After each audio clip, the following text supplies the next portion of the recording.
One of the most significant people in Western history, in Western civilization, is Martin Luther. And the movement that he spurs, we can't underestimate the power of the Reformation and how challenging the Catholic Church is really going to have a lot of effects on Europe. It really will, and continue to go even till today. And you'll see if kind of you're Protestant, you'll see the movement and kind of understand better where maybe your church come from and where the history is as well. So we'll be finally talking about where do we get our three main branches of Christianity that exist today, and the historical background and what led Luther to go and have his conflict with the church. Just to look in the world today, this is within Christianity, the three main branches. Now, Catholicism obviously having its root straight from basically the first pope. The Orthodox Church, we talked about that earlier in the year, how that split in 1054. And then finally, Protestants are going to split, and we'll talk about that there today. So if you were looking in the world, there's more Catholics than there's Protestants than Orthodox. Although, that's not like Orthodox is small relative. It's a large community as well.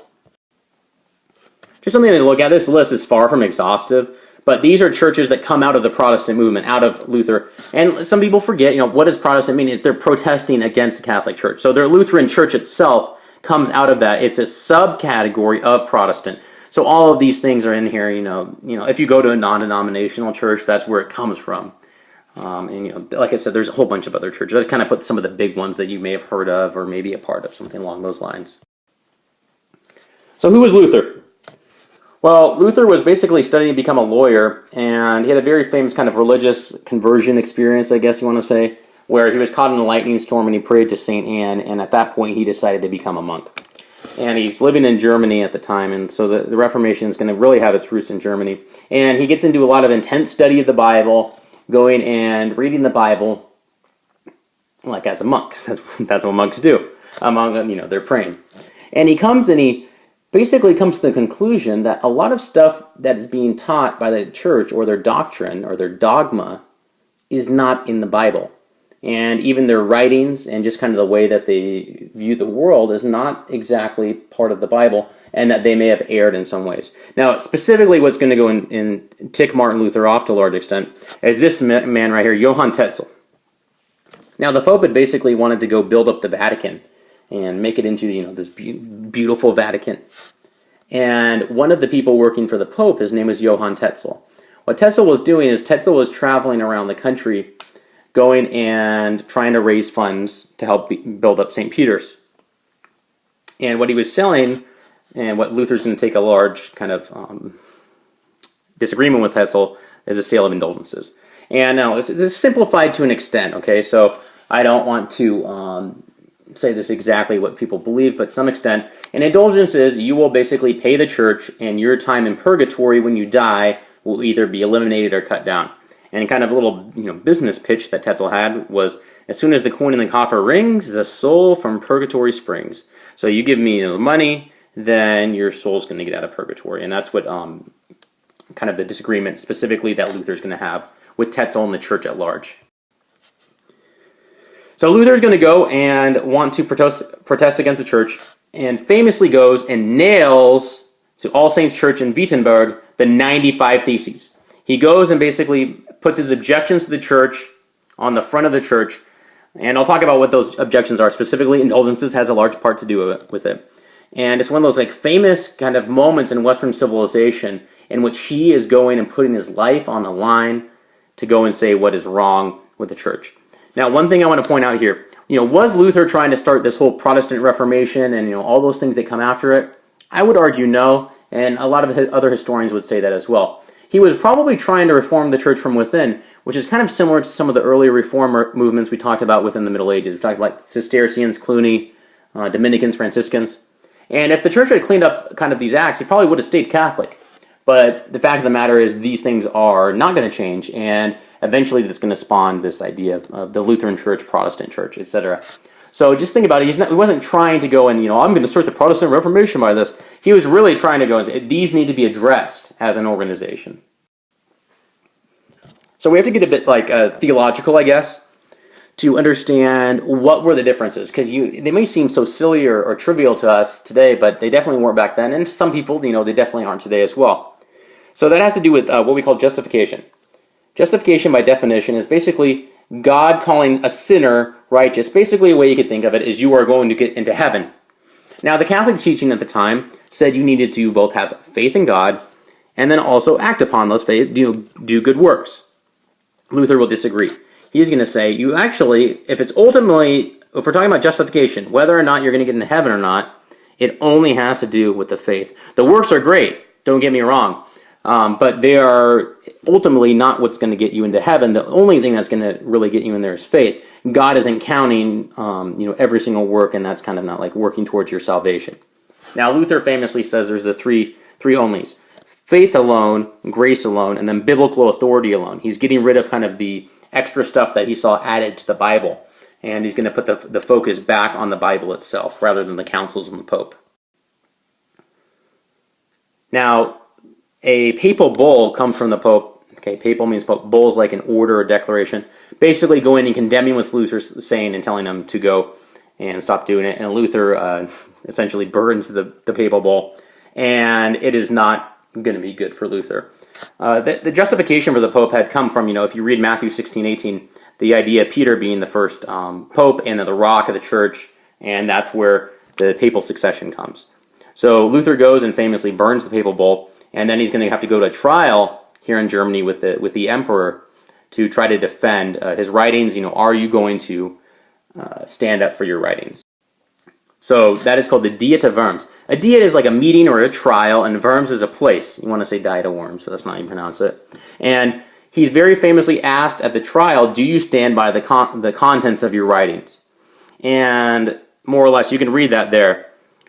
He says, yes, I do. I feel that God and the Holy Spirit is telling me that what you're doing is wrong. And the famous kind of phrase, he's like, here I stand. And you'll see kind of that's like the phrase that comes out of the Diet of Worms, the trial. And at this point, he's declared an outlaw. You can't read his stuff. And he has obviously sympathizers. And he goes to a castle where he's hiding. He's basically somebody goes and sneaks him out and hides him for a number of years. And that's where he's going to continue to do his writing, translate the Bible into German, etc. So what disputes did he have with the RCC? RCC is the Roman Catholic Church. First of all, he's going to challenge the Pope. He's going to say the Pope basically has overstepped his authority and we don't need a Pope. Marriage, this comes out of this as well, is the whole priest not getting married thing. He's going to disagree with that, say that priests need to get married. Sacraments. Traditionally, there had been 7 sacraments. Luther says there's only 2. The 2 that are there are baptism and communion. One thing that they disagree about is the doctrine of transubstantiation, which is it's a fancy word, but the concept is very mystical, but also simple at the same time. Okay, let me explain transubstantiation. This is the belief that when you have the Catholic Mass, and that process of the priest going and recreating the Last Supper through what we call like the Eucharist or the Communion, during this process, at a certain point, the bread and the wine literally change substance. Okay, that trans means change, and then substantiation substance. So they change substance. They are literally not, bread and wine anymore. They are literally the blood and body of Jesus Christ. Luther does not agree with that doctrine. He says, yes, God is very much in there in that moment, but the substance itself has not changed and through this kind of mystical, transformation. So he's just going to disagree on that. He does still say there's a lot of value in the communion, but he just disagrees theologically along those points. He also disagrees with the idea of going to confession and having the priest going to the confessional and discussing the process with the priest. He says basically God doesn't have the power to forgive, or God's the only person that has the power, not the priest. So you can go and confess yourself. You don't need to go through that process of the priest. And that's kind of the idea, what we call priesthood of all believers. It's not that Luther didn't want leaders within the church. He wasn't saying that, and everybody's equal. He was just saying the priests, to some extent, had abused their authority and were using it to do things that really weren't in the Bible. So the idea that everybody is a priest. In addition, he goes and translates the Bible into the vernacular German. Vernacular basically means the language that you speak. And the Mass itself, too, will also be in the language that you speak. So if some people, for instance, the Bible and the Masses were all in Latin. If you didn't speak Latin, which a lot of people didn't, you're out of luck. So you knew what was going on, but you didn't know the language. He says, that's ridiculous. You should know what your Bible says. And then if it's translated, which he does, then you can start challenging what maybe your priest or whatnot is saying. So essentially what happens is this. You can see the different kind of Protestant groups that later come out. Zwingli and Calvin we'll talk about later. But after the Peace of Augsburg, each of the areas gets to go and choose, essentially, are you going to be a Catholic or a Protestant country? Now, the big taint on Martin Luther. And we talked about this in class, kind of taking someone within their context. For instance, I think a good example is the Founding Fathers of the U.S. Did a lot of great things, but also owned slaves. Morally reprehensible, but at the time very normal. So we have to go and be careful to judge people in the past by today's standards, even though they may be incredibly bad. Luther, and he wasn't the only person in doing this, was incredibly anti-Semitic. So I'm not going to ignore that. It's just like you can't go and ignore the fact that our Founding Fathers were slaveholders. But you have to go and just take people within the context of what they do. Luther actually rarely encountered Jews, but he wrote very, very anti-Semitic writings. You can go check him out. His book, basically, On the Jews and Their Lies. And as you can look here, it sounds very Hitler-esque and actually kind of creepy if you read it. He was not a big fan, and he basically wanted to remove the Jews and have a lot of them killed. So like I said, this is what we would call basically a moral blind spot. And it just allows you to go and take him within context. And I think something you have to think about and understand is that he's operating within the world that he was. But I'm not going to ignore this, very, very spiritual blind spot or moral blind spot, if you want to call it that. We just have to historically understand people for who they were, both good and bad, by their standards back then and our standards today, and understanding those differences.